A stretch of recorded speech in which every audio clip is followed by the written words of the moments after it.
11장.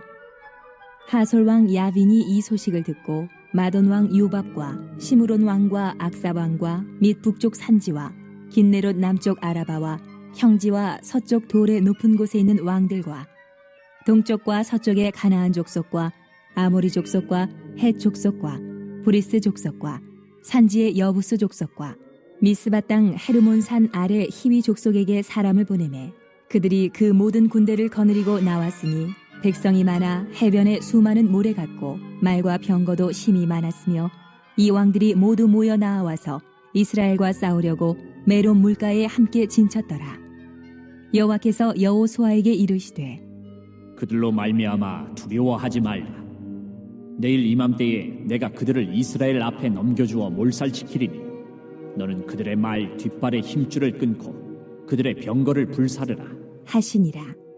이에 여호수아가 모든 군사와 함께 메론 물가로 가서 갑자기 습격할 때에 여호와께서 그들을 이스라엘의 손에 넘겨주셨기 때문에 그들을 격파하고 큰 시돈과 미스르봇 마임까지 추격하고 동쪽으로는 미스바 골짜기까지 추격하여 한 사람도 남기지 아니하고 쳐 죽이고 여호수아가 여호와께서 자기에게 명령하신 대로 행하여 그들의 말 뒷발의 힘줄을 끊고 그들의 병거를 불로 살랐더라.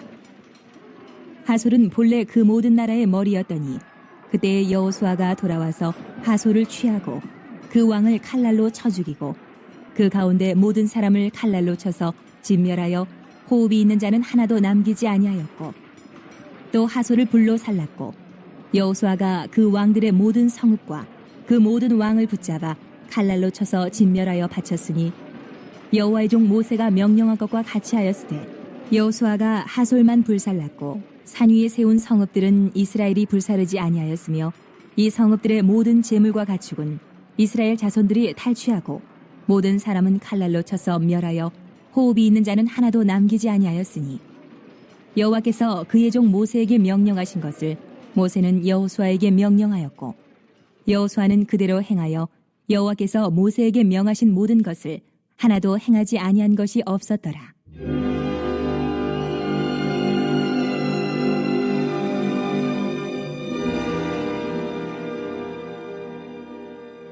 여호수아가 이같이 그 온 땅 곧 산지와 온 네겝과 고센 온 땅과 평지와 아라바와 이스라엘 산지와 평지를 점령하였으니 곧 세일로 올라가는 한락산에서부터 헤르몬 산 아래 레바논 골짜기에 바알갓까지라.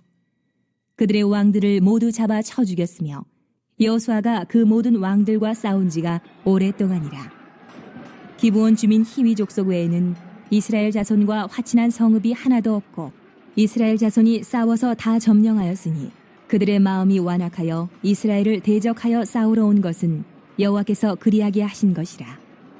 그들을 진멸하여 바치게 하여 은혜를 입지 못하게 하시고 여호와께서 모세에게 명령하신 대로 그들을 멸하려 하심이었더라. 그때 여호수아가 가서 산지와 헤브론과 드빌과 아납과 유다 온 산지와 이스라엘의 온 산지에서 아낙 사람들을 멸절하고 그가 또 그들의 성읍들을 진멸하여 바쳤으므로 이스라엘 자손의 땅에는 아낙 사람들이 하나도 남지 아니하였고 가사와 가드와 아스도세만 남았더라.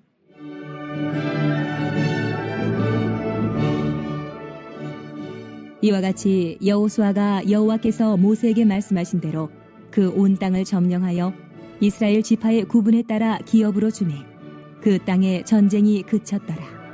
여호수아 11장 말씀 계속해서 우리가 보게 됩니다. 가나안 이제 정복 전쟁에 대해서 계속 이제 지도를 보면서 사실 설명하면 좀 더 이해가 편한데요.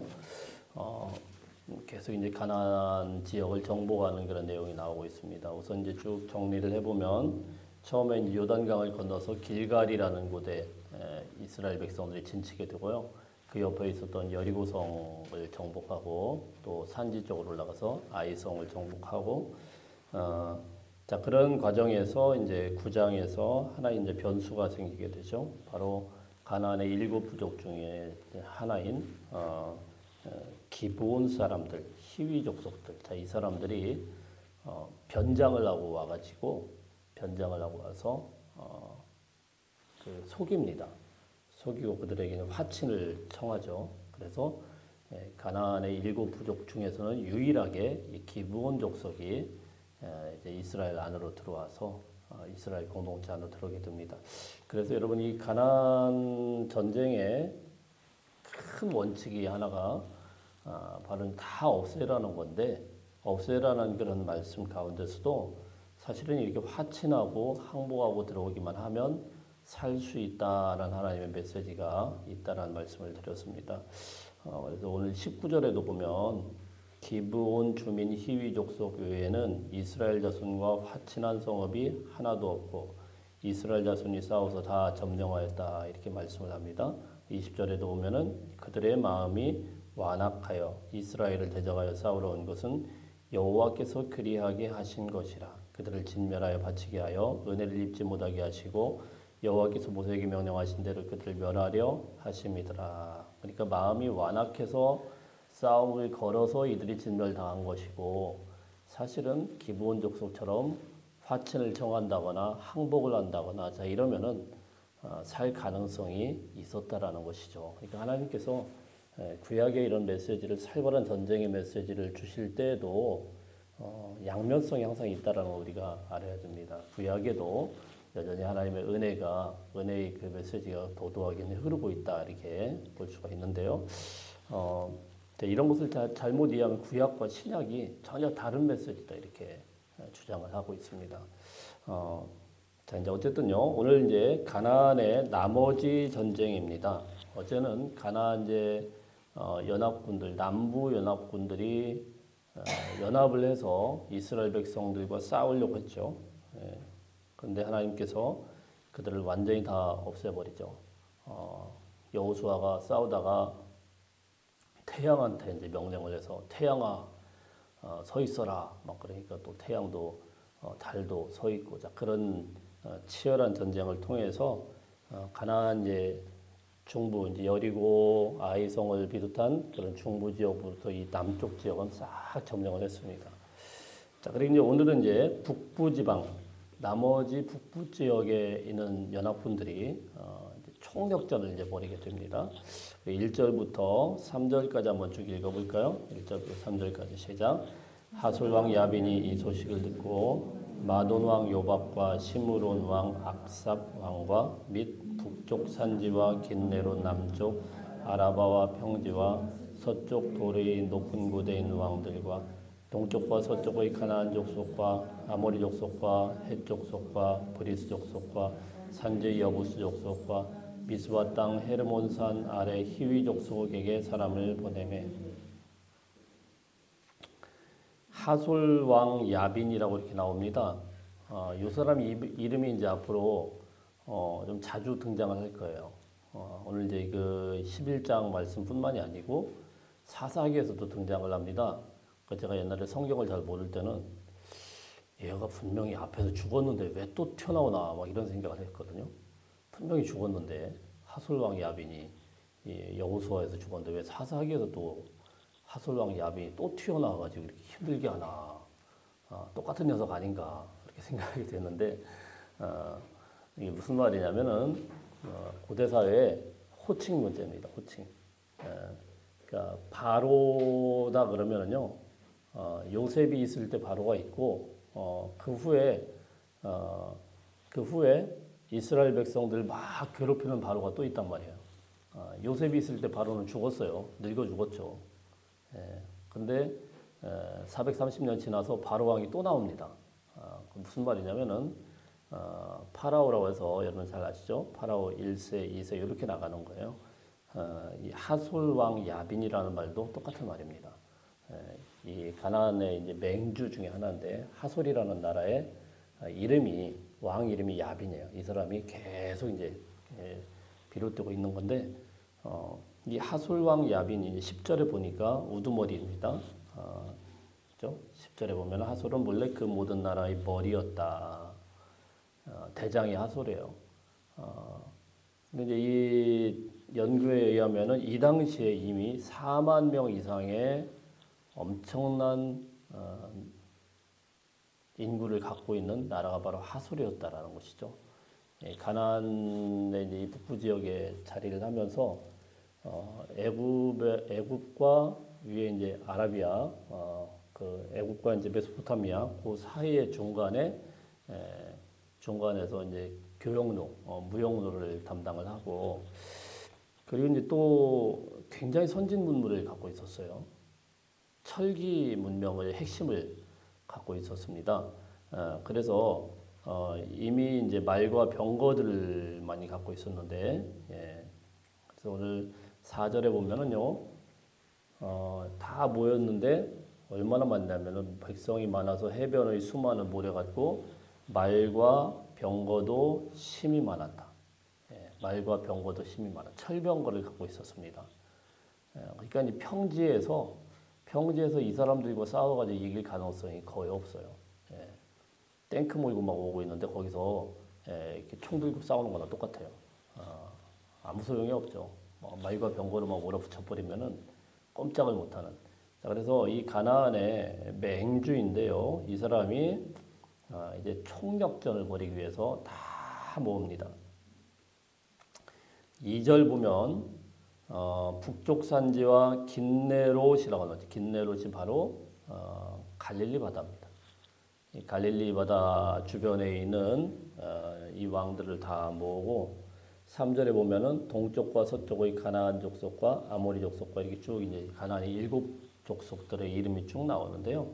사실은 어제 10장 말씀에서 이미 이 사람들은 왕들이 다 죽고 멸망당한 곳이거든요. 잔챙이들이 한꺼번에 다 모여들은 겁니다. 그래서 보면은 가나안 땅 전체에 있는 이미 한번 당한 사람들의 잔챙이까지 싹 모여드는 거죠. 그래서 이 사람들이 어디로 왔냐면은 5절 보니까 메롬 물가라는 곳에 함께 진쳤다 이렇게 말씀을 하고 있습니다. 메롬 물가는 이제 갈릴리 바다가 중반에 있으면은 그쪽 위쪽으로 갈릴리 바다만큼 크지는 않은데 조그만 호수가 또 있어요. 이제 거기에 이제 진치고 전쟁이 일어나게 된 것입니다. 6절 한번 보겠습니다. 6절 시작. 여호와께서 여호수아에게 이르시되 그들로 말미암아 두려워하지 말라. 내일 이맘때 내가 그들을 이스라엘 앞에 넘겨주어 몰살시키리니 너는 그들의 뒷발의 힘줄을 끊고 그들의 병거를 불사르라 하시니라. 자, 하나님의 말씀이 항상 전쟁하기 전에 임하죠.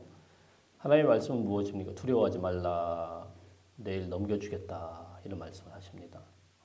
항상 전쟁에서 하나님의 어떻게 보면은 승리의 나팔소리 비슷하게 두려워 말아라. 넘겨주겠다. 이 말씀이 있으면 그 말씀 믿고 전쟁을 하면 되는 거예요. 우리 인생에도 마찬가지입니다. 하나님께서 말씀을 들려주세요. 어떤 일이 있기 전에 말씀이 들려주시면은 그거 믿고 이제 전쟁을 하면 되는 겁니다. 자, 그런데 여기에 이제 하나를 덧붙입니다. 무슨 말씀입니까? 그들의 말 뒷발의 힘줄을 끊고 그들의 병거를 불사르라 이렇게 말씀을 합니다. 말 뒷발의 힘줄을 끊고 병거를 불사르라. 그래서 9절 말씀에 보면은 여호수아가 자기에게 명령한 대로 어떻게 했어요? 그들의 말 뒷발의 힘줄을 끊고 그들의 병거를 불로 살랐다. 자, 이것을 이제 싹 없애버리라고 하니까 여호수아도 그것까지 싹 없애버립니다. 자, 어쨌든 이렇게 해서 7절에 보면은 메론 물가로 하나님의 명령대로 습격하여서 완전히 대승을 해서 다 전쟁이 끝납니다. 다 끝나고 이기게 돼요. 자, 그리고 이제 16절부터 보면은 이 가나안 전쟁의 전체를 쭉 요약해서 설명을 합니다. 지금까지 있었던 가나안 전쟁 정복한 그런 곳 쭉 말씀을 하고 23절까지 쭉 말씀을 하는데 결국은 이제 가나안 땅을 다 점령을 해서 23절에 보면은 어때요? 23절 한번 읽어볼까요? 시작. 이와 같이 여호수아가 여호와께서 모세에게 말씀하신 대로 그 온 땅을 점령하여 이스라엘 지파의 구분에 따라 기업으로 주매 그 땅에 전쟁이 그쳤더라. 이제 드디어 여호수아가 오랫동안 전쟁을 해가지고 싹 다 점령을 했다 이런 말씀이에요. 자, 그런데 여기서 아주 중요한 메시지가 하나 있습니다. 가나안 전쟁의 큰 원칙, 제일 큰 원칙 중에 하나입니다. 그것은 무엇이냐면은 진멸하라라는 말이에요. 진멸. 12절에 11절에도 보면 그 가운데 모든 사람을 칼날로 쳐서 진멸하여 12절에서도 여호수아가 그 왕들의 모든 성읍과 그 모든 왕을 붙잡아 칼날로 쳐서 진멸하여 이 진멸한다는 말이 계속되고 있어요. 14절에도 칼날로 쳐서 멸하여 호흡이 있는 자는 하나도 남기지 않는다. 이 진멸 히브리어의 헤렘이라는 그런 말입니다. 하나도 남기지 않고 싹 없애버리는 청소를 해버리는 겁니다. 그래서 완전히 다 없애라고 하나님이 말씀을 하셨고 그 명령대로 여호수아 성에 있는 모든 것들을 다 무너뜨리고 없앴죠. 없애지 않아서 결국은 아이성에서 패배를 하게 되죠. 자, 이런 이제 명령이 있었어요. 근데 이게 사실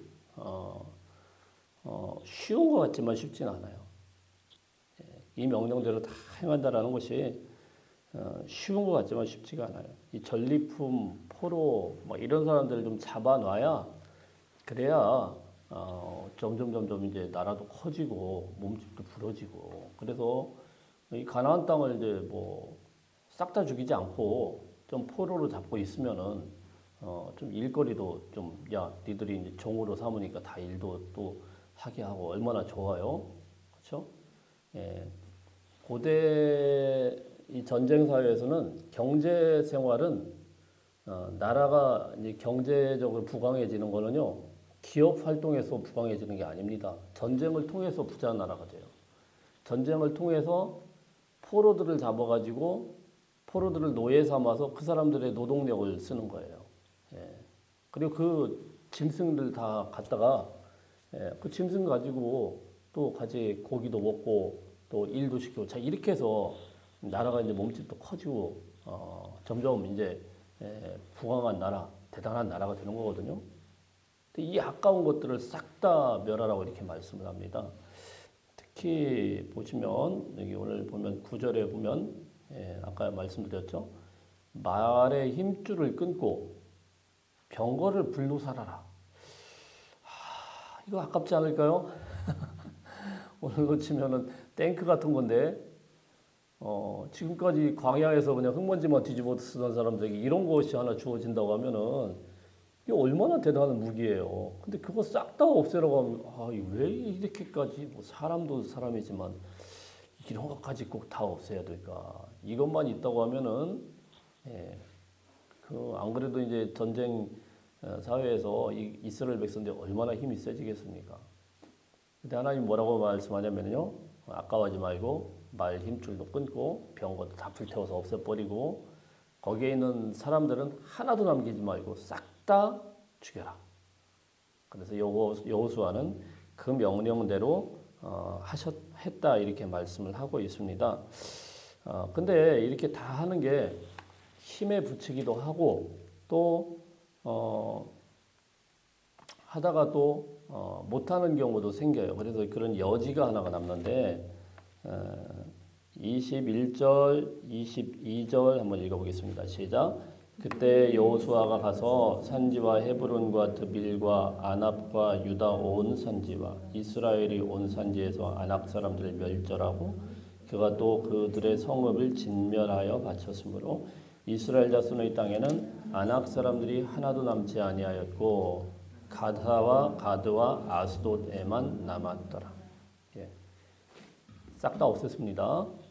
멸절하고 진멸하고 성읍들을 진멸하고 바쳤는데 여기까지는 21절까지는 문제가 없는데 22절에 누가 남았습니까? 가사와 가드와 아스돗 여기에만 사람들이 남았더라. 이런 여지가 생기게 돼요. 왜 이 사람들을 남겼는지는 잘 모르겠어요. 너무 세가지고 힘에 붙여서 전쟁을 하다가 아휴 이제 나도 늙어서 이제 못하겠다 이래서 못 싸웠는지 아니면은 이게 별거 아니니까 에휴 뭐 이까지 것들이 뭐 하겠냐 이런 정도는 좀 남겨놔도 되겠다 이렇게 남겨놨는지 우리는 정확하게는 알 수가 없습니다. 근데 어쨌든 이유가 어쨌든 간에 하나님께서 헤렘 진멸시키라는 이 명령을 이들은 완전히 다 수행하지 못했어요. 문제는 뭐냐면요, 이게 이제 한참 지나서 문제가 발생을 합니다. 가사와 가드와 아스돗, 이스라엘이 가나안 땅의 전체를 다 점령을 했습니다. 사실은 다 점령했는데 요거 몇 개 성읍, 그리고 나중에 보면 예루살렘도 똑같습니다. 여부스 족속들도 거기서 점령을 못하고 놔둡니다. 다윗 때 들어가가지고 여부스 족속을 완전히 다 멸하게 되죠. 자, 이게 문제는 바로 사사기에 가면은 삼손이 가사에서 죽임을 당합니다. 가사가 막 점점 커져요. 커져가지고 이 가사까지 가가지고 거기에서 막 대단한 일을 하다 거기서 죽임을 당해요. 그리고 이제 가드라는 곳은 또 뭡니까? 가드는요, 사무엘서 가면은 이스라엘을 막 조롱하던 블레셋 장수 골리앗의 출신이 가드예요. 예. 가드가 결국은 계속 다윗 시대까지 이스라엘을 괴롭히는 주요한 나라가 됩니다. 아스돗은 뭡니까? 아스돗은요, 하나님의 법궤를 빼앗아가는 블레셋의 또 보성이 됩니다. 예. 사실 이게 다 블레셋 쪽인데 이것들을 남겨놓는 바람에 계속 두고 이 블레셋 때문에 계속 괴롭힘을 당해요. 이스라엘 백성이. 그러니까 하나님의 말씀대로 그냥 하는 김에 끝까지 나가서 끝장을 냈으면 됐는데 이들이 두려워서 그랬는지 아니면 별거 아니라고 그냥 남겼는지, 이때 당시에는 이게 나라가 얼마나 컸는지는 잘 모르겠어요. 근데 그거 남겨놨다가 나중에 이것들 때문에 아주 혼찌금을 당하고 힘들게 된 어려움을 당하게 되는 겁니다. 사랑하는 성도들, 하나님께서 말씀하시는 것이 다 없애라 그러면 없애면 되는데 그거 순종하기가 참 어려워요. 예, 그렇죠? 이 불씨를 남겨놓으면 안 되는데 그 불씨까지 다 뽑아내는 게 참 어려워요. 우리가 당시에 볼 때는 별거 아니겠지. 아유, 이거 아까운데. 자, 이렇게 하고 남겨놓았던 것들이요, 나중에 되어가지고 문제가 되고 우리를 괴롭히는 작은 불순종이, 이스라엘이 사실 다 점령한 게 이게 뭐 자기네 힘으로 했습니까? 여리고성 같은 것도 가나안의 최고의 성이었는데도 그냥 하나님의 말씀 믿고 돌고 외치라면 외치고 그랬더니 무너졌어요. 그럼 말씀 믿고 나가라고 하는 대로 싹 다 멸했으면은, 그러면 이제 더 이상의 문제가 없는데 그냥 아유 이제 하다가 지쳤다, 이제 더 이상 못하겠다 이렇게 내려놨든지, 아니면 아유 저까지 거는 뭐 이렇게 별거 없겠지, 자 이렇게 하고 이제 대수롭지 않게 놔뒀든지, 이렇게 죄악의 씨앗을 딱 남겨놓는 순간 나중에 그것이 큰 문제가 되더라고요. 교회도 마찬가지인 것 같아요. 참 저도 뭐 거기서 자유롭지는 못합니다. 교회 안에서요, 하나님의 은혜도 중요하지만 때로는 잘라낼 건 딱딱 잘라내야 되거든요. 아닌 거는 절대 안 해야 됩니다. 근데 그거를 순간 어느 순간에 아유 이 정도는 그냥 넘어가자 이렇게 남겨놨던 것들이 나중에 이제 돼가지고 문제가 됩니다. 나중에 돼가지고 그 남겨놓은 거 하나 때문에 나중에는 더 큰 것과 또 타협을 하게 되고 또 더 다른 것들도 또 자꾸 넘어가게 되고, 이렇게 자꾸 두루뭉실하게 자꾸 넘어가다 보니까 이상한 말을 씁니다. 은혜롭게 넘어가십시다 이런 말을 가만 보면은 그냥 하나님의 말씀대로 하는 게 아니고 하나님의 말씀이 분명히 있는데도 불구하고 이거는 대충 넘어가는 걸 은혜롭게라고 이렇게 이상한 말들을 해요. 여러분 그건 절대 은혜가 아닙니다. 절대로 그건 은혜가 아니에요. 잘못된 거에 대해서 사정없이 도려내야 돼요. 그래야 교회가 건강해질 수 있어요. 암세포가 있는데 암세포가 다 도려냈는데 조금 남은 거, 뭐 저 정도는 괜찮겠지 이렇게 놔두면 어떻게 됩니까? 큰일 납니다. 나중에 그게 점점 커져가지고 그래가지고 사람이 죽게 되는 거예요. 하나님께서 멸하라 그랬으면은 싹 제거했으면 되는 거를 그거 조금 남겨놨다가 나중에 이스라엘이 당하게 되는 거예요. 말과 병거도 마찬가지죠. 우리 생각에는 그거 놔두면 괜찮을 것 같죠. 여러분 말과 병거를 놔두게 되면 사실 더 큰 문제가 됐을 거예요. 제가 볼 때는 이스라엘 백성들이 말과 병거 놔뒀다고 해서 말과 병거를 한 번도 몰아보지 않은 사람들이 그걸 길들일 수 있을까요? 길들이는 거 쉽지 않습니다. 그걸 다뤘던 사람들이 다루는 거예요. 예, 또 다른 문제예요. 아니 그거 좀 철병거 좀 놔뒀다고 해서 그거를 뭐 훌륭하게 다룰 수 있는 사람이 없으면 아무 소용이 없어요.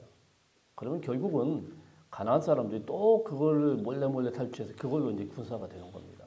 하나님이 없애라는 데는 다 이유가 있습니다. 그거 안 없애면 나중에 이게 이 불씨가 작고 작은 불씨가 점점 커져가지고 문제가 돼요. 우리 인생도 마찬가지입니다. 오늘 우리가 하나님의 말씀대로 살아내야 된다는 거는요 치열한 거예요. 영적 전투예요. 인생에서 하나님께서 말씀하신 바대로 성실하게 살아내야 그래야 승리할 수가 있습니다. 아깝다고 남겨놓고 별거 아니라고 남겨놓고 대수롭지 않다고 그냥 대충 덮어두고 이렇게 나간 것이 나중에요. 우리 신앙에 있어서 치명타로 다가오게 됩니다. 우리 아이들도 마찬가지죠. 아이들도요. 청년 돼가지고 꼭 교육자들한테 뭐라고 하는 분들이 계셔요. 애들 좀 책임져 달라고. 애들 책임지려면 작을 때 싹수가 자라나기 전부터 애들을 확실하게 신앙교육을 해서 잡아놔야지 다 머리 큰 애를 그때는 그냥 아유 대충 넘어가고 그래 아유 괜찮아 아유 이뻐 예배 제대로 안 드려도 괜찮아 틈만 나면 애들 데리고 그냥 어디 산이고 들로 다 놀러 가놓고 청년 돼가지고 신앙생활 제대로 하길 이렇게 바라면은 되겠습니까 여러분? 안 됩니다. 안 돼요.